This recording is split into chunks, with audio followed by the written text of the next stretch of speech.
Hi అండి. అందరికీ నమస్కారం. Welcome to my channel. ఈ వీడియోలో ఏపీ ప్రభుత్వ పెన్షనర్లకు భారీ శుభవార్త. వీరందరికీ ఇన్‌కమ్ టాక్స్ లేదనైతే అప్డేట్ రావడం జరిగింది. దీనికి సంబంధించిన పూర్తి తాజా సమాచారాన్ని వీడియోలో తెలుసుకుందాము. వీడియో అయితే ఎక్కడ గాని స్కిప్ చేయకుండా ఎండ్ వరకు చూసేయండి. అప్పుడే ఇన్ఫర్మేషన్ పూర్తిగా అర్థమవుతుంది. అలాగే వీడియో చూస్తున్న ప్రతి ఒక్కరు వీడియోకైతే లైక్ చేయండి ఫ్రెండ్స్. ఈ వీడియోని తోటి ఉద్యోగ పెన్షన్ మిత్రులతో అయితే షేర్ చేయండి. కొత్తగా మన ఛానల్ చూస్తున్నవారు ఇంకా ఎవరైనా సబ్స్క్రైబ్ చేసుకున్నట్లయితే వెంటనే మన ఛానల్‌ని సబ్స్క్రైబ్ చేసుకోండి. దీని ద్వారా నేను చేసే లేటెస్ట్ వీడియోస్ అన్నీ మీ వరకు రీచ్ అవుతాయి. ఇక ఆలస్యం చేయకుండా వివరాల్లోకైతే వెళ్ళిపోదాము. ఫ్రెండ్స్ ఇక విషయానికొచ్చినట్లయితే 75 ఏళ్లు పైబడిన సీనియర్ సిటిజన్లకు ఆదాయపు పన్ను రిటర్న్స్ ఐటీఆర్ ఫైలింగ్‌లో ఊరట. వృద్ధాప్యంలో ముఖ్యంగా 75 సంవత్సరాలు దాటిన తర్వాత ఆదాయపు పన్ను రిటర్న్స్ ఐటీఆర్ దాఖలు చేయడం చాలామంది సీనియర్ సిటిజన్లకు శారీరకంగా మరియు మానసికంగా కొంత ఇబ్బందికరంగా ఉంటుంది. సాంకేతిక పరిజ్ఞానంపై అవగాహన లేకపోవడం, బయటకు వెళ్లి సంబంధిత కార్యాలయాలను సంప్రదించడంలో ఎదురయ్యే ఇబ్బందులు వారిని మరింత తీవ్రంగా కలవరపెడతాయి. ఈ వాస్తవ పరిస్థితిని గుర్తించిన కేంద్ర ప్రభుత్వం సీనియర్ సిటిజన్లకు వెసులుబాటు కలిగించేందుకు ఒక ముఖ్యమైన సదుపాయాన్నయితే ప్రవేశపెట్టింది. ఇది వారి గొప్ప ఊరటనిచ్చే అంశము. సో, కొత్త నిబంధన మరియు దాని నేపథ్యం ఏంటంటే, కేంద్ర ఆర్థిక మంత్రి నిర్మలా సీతారామన్ గారు గత బడ్జెట్‌లో ప్రకటించిన ఈ మార్పు ఆదాయ పన్ను చట్టం 1961లోని సెక్షన్ 194 సెక్షన్ 194 ద్వారా ఏప్రిల్ 1, 2021 నుంచి అమల్లోకి వచ్చింది. ఈ సెక్షన్ ప్రకారం నిర్దిష్ట షరతులకు లోబడి 75 సంవత్సరాలు లేదా అంతకంటే ఎక్కువ వయసున్న సీనియర్ సిటిజన్లను ఆదాయపు పన్ను రిటర్న్స్ ఐటీఆర్ దాఖలు చేయాల్సిన అవసరం లేదు. ముఖ్య గమనిక ఏంటంటే ఇది పన్ను మినహాయింపు కాదు. చాలామంది ఈ యొక్క సదుపాయాన్ని ఆదాయ పన్ను నుంచి పూర్తి మినహాయింపుగా అయితే అపోహపడుతూ ఉంటారు. ఇది పూర్తిగా నిజం కాదు. ఈ నిబంధన కేవలం ఆదాయపు పన్ను రిటర్న్స్ ఐటీఆర్ దాఖలు చేసే ప్రక్రియ నుంచి మాత్రమే మినహాయింపు ఇస్తుంది. అర్హులైన సీనియర్ సిటిజన్లు ఐటీఆర్ ఫైల్ చేయాల్సిన శ్రమ, సమయం మరియు వ్యయం నుంచి ఉపశమనం పొందుతారు. సో, వారికి పన్ను బాధ్యత ఉంటే దాన్ని ఖచ్చితంగా చెల్లించి తీరాల్సిందే అన్నమాట. ఈ సదుపాయం ఎందుకు ముఖ్యమంటే 75 ఏళ్ళు వయసు పైబడిన వృద్ధులకు ఈ మినహాయింపు నిజంగా ఒక వరం అనే చెప్పాలి. ఎందుకంటే బయటకు వెళ్లి ట్రెజరీ కార్యాలయాలకు లేదా పన్ను సలహాదారుల వద్దకు వెళ్లాల్సిన అవసరం తప్పుతుంది. ఎండలో లేదా ప్రతికూల వాతావరణంలో క్యూలలో నిలబడాల్సిన అవసరం తగ్గుతుంది. ఐటీఆర్ ఫైలింగ్ కోసం అవసరమయ్యే డాక్యుమెంట్స్ సేకరించి వాటిని అర్థం చేసుకొని ఫైల్ చేసే క్లిష్టమైన ప్రక్రియ నుంచి మినహాయింపు అయితే లభిస్తుంది. సో, చూడొచ్చు ఇన్ని ఉపయోగాలైతే ఉన్నాయన్నమాట. ఇంకా వారి ఆరోగ్యం దృష్ట్యా ఇది చాలా ప్రయోజనకరమైనది అనే చెప్పవచ్చు. మరి పన్ను చెల్లింపు ఎలా జరుగుతుంది? అంటే సో, ఇవన్నీ మనం చేయాల్సిన పని లేదంటే మన పన్ను ఎలా చెల్లింపు జరుగుతుంది అన్నట్లయితే అర్హులైనటువంటి సీనియర్ సిటిజన్‌ల తరపున మొదటి వారికి పెన్షన్ మరియు వడ్డీ ఆదాయం వస్తున్నట్లయితే సో, అవన్నీ గూడా ఒకే బ్యాంకుకు సంబంధించి ఉన్నప్పుడే ఈ యొక్క నిర్దిష్ట బ్యాంక్ అనేది ఈ యొక్క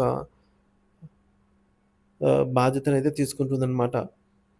మరి ఈ బ్యాంకు సదరు సీనియర్ సిటిజన్ వార్షిక ఆదాయాన్ని, పెన్షన్ మరియు అదే బ్యాంకులోని డిపాజిట్లపై వడ్డీని లెక్కిస్తుంది. వర్తించే పన్ను స్లాబుల ప్రకారం అనుమతించదగినటువంటి ధరలను పరిగణలోకి తీసుకొని తుది పన్ను బాధ్యతను నిర్ధారిస్తుంది. ఈ పన్ను మొత్తాన్ని మూలం వద్ద పన్ను కోత అంటే టాక్స్ డిడక్షన్ అట్ సోర్స్ రూపంలో అయితే వారి ఖాతా నుంచి మినహాయించి ప్రభుత్వానికి జమ చేస్తుంది. కాబట్టి సీనియర్ సిటిజన్ పన్ను బాధ్యత నెరవేరుతుంది. కానీ వారు విడిగా అయితే ఐటీఆర్ ఫైల్ చేయాల్సిన అవసరం అయితే లేదు. ఇక నాలుగోది మినహాయింపునకు ఎవరు అర్హులు?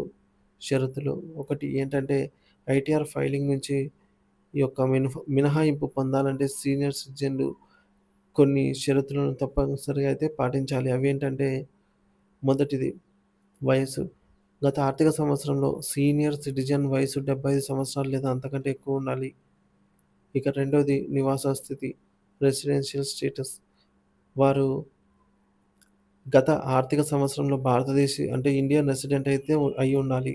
మూడోది ఆదాయ వనరులు సోర్సెస్ ఆఫ్ ఇన్‌కమ్.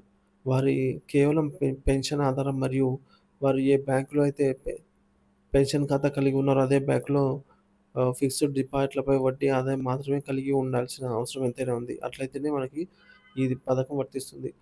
ఇక ఉదాహరణకు ప్రభుత్వ pensioner employees pension scheme EPS pension అలాగే అదే బ్యాంక్‌లోనే ఉన్నటువంటి సేవింగ్స్ ఖాతా లేదా ఫిక్స్డ్ డిపాజిట్‌లపై వడ్డీ వస్తుందనుకుందాము.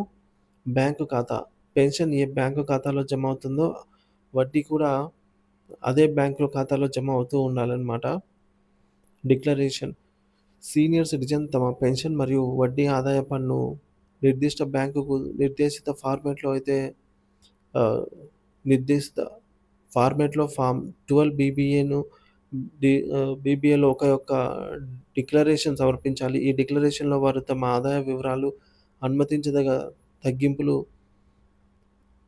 మరియు సెక్షన్ 87 ఏ కింద లభించే రీబేట్ వివరాలనైతే పేర్కొనాల్సి ఉంటుంది. మరి ఎవరు అర్హులు కారు అంటే, ఒక బ్యాంక్‌లో పెన్షన్ తీసుకుంటూ వేరో బ్యాంక్‌లోని డిపాజిట్‌లపై వడ్డీ పొందుతున్న వారు ఈ మినహాయింపుకు అర్హులు కారు.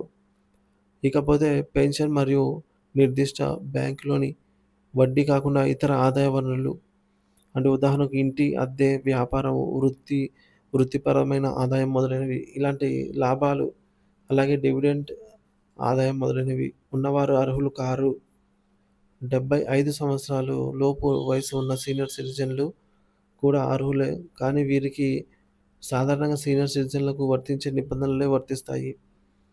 ఇకపోతే నాన్ రెసిడెన్షియల్ ఇండియన్ ఎన్ఆర్ఐస్‌కి ఈ సదుపాయం అర్హులు కారనమాట. ఈ ప్రక్రియ ఎలా పనిచేస్తుంది అంటే ఫార్మ్ 12 బీబీఏ సమర్పణ. అర్హులైనటువంటి సీనియర్ సిటిజన్ ప్రతి సంవత్సరం తమ నిర్దిష్ట బ్యాంకుకు ఫారం 12 బీబీఏను అయితే సమర్పించాలి. ఈ మేరకు ఆదాయపు పన్ను లెక్కింపు. ఈ డిక్లరేషన్ ఆధారంగా బ్యాంకు వారు మొత్తం ఆదాయాన్ని లెక్కిస్తుందనమాట. పెన్షన్ ప్లస్ వడ్డీని. సో, పన్ను లెక్కింపు. ఫార్మ్ 12 బీబీఏలో పేర్కొన్న తగ్గింపులు మరియు రీబేట్‌ను పరిగణలోకి తీసుకొని బ్యాంకు తుది పన్ను బాధ్యతను లెక్కిస్తుంది. టీడీఎస్ మినహాయింపు మరియు జమ. లెక్కించిన పన్ను మొత్తాన్ని వారి యొక్క ఖాతా నుండి టీడీఎస్ రూపంలో మినహాయించి ప్రభుత్వానికి అయితే చెల్లిస్తుంది.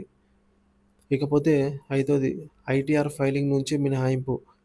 బ్యాంకు ఈ విధంగా టీడీఎస్ చేసిన తర్వాత సదరు సీనియర్ సిటిజన్ విడిగా ఆదాయపు పన్ను రిటర్న్స్ దాఖలు చేయాల్సిన అవసరం లేదు. ఫార్మ్ 12 బీబీఏ అంటే ఏమిటి? ఇది ఒక డిక్లరేషన్ పత్రం. దీని ద్వారా సీనియర్ సిటిజన్ తమకు కేవలం పెన్షన్ మరియు అదే బ్యాంకు నుంచి వడ్డీ ఆదాయం తప్ప మరి వేరే ఏ ఇతర ఆదాయం లేనట్టు మరియు ఐటీఆర్ ఫైలింగ్ మినహాయింపుకు అవసరమైనటువంటి అన్ని షరతులను పాటిస్తున్నామని బ్యాంక్ అయితే ధృవీకరిస్తారనమాట. ఇందులో వారి పాన్, ఆధార్ వివరాలు, ఆదాయ వివరాలు, అలాగే పెట్టుబడి వివరాలు కూడా పొందుపరచాల్సి ఉంటుంది. ముఖ్యాంశాలు. ఈ సదుపాయం ఆర్థిక సంవత్సరం 2021-22 అసెస్మెంట్ ఇయర్ నుంచే అమల్లో ఉంది. ఈ వెసులుబాటును ఉపయోగించుకోవాలనుకునే అర్హులైన సీనియర్ సిటిజన్లంతా కూడా తమ బ్యాంకును సంప్రదించి ఫార్మ్ 12 బీబీఏను సకాలంలో సమర్పించడం చాలా ముఖ్యం. షరతులను జాగ్రత్తగా అర్థం చేసుకోవడం, ఏవైనా సందేహాలు ఉంటే బ్యాంక్ అధికారులను లేదా పన్ను సలహాదారులను సంప్రదించడం మంచిది. మరొకసారి ఇది పన్ను చెల్లింపు నుంచి మినహాయింపు కాదని కేవలం ఐటీఆర్ దాఖలు ప్రక్రియ నుంచి మాత్రమే మినహాయింపని గుర్తుంచుకోవాలి. ఈ సదుపాయం వయసు పైబడిన మన సీనియర్ సిటిజన్లకు కొంతవరకు సాంకేతిక మరియు పరిపాలన భారాన్ని తగ్గించి వారి యొక్క జీవితాలను సులభతరం చేయడానికి ఉద్దేశించబడింది. కాబట్టి ఈ వీడియోని మాక్సిమం పెన్షనర్స్ అందరికీ షేర్ చేయండి friends. Thank you for watching this video.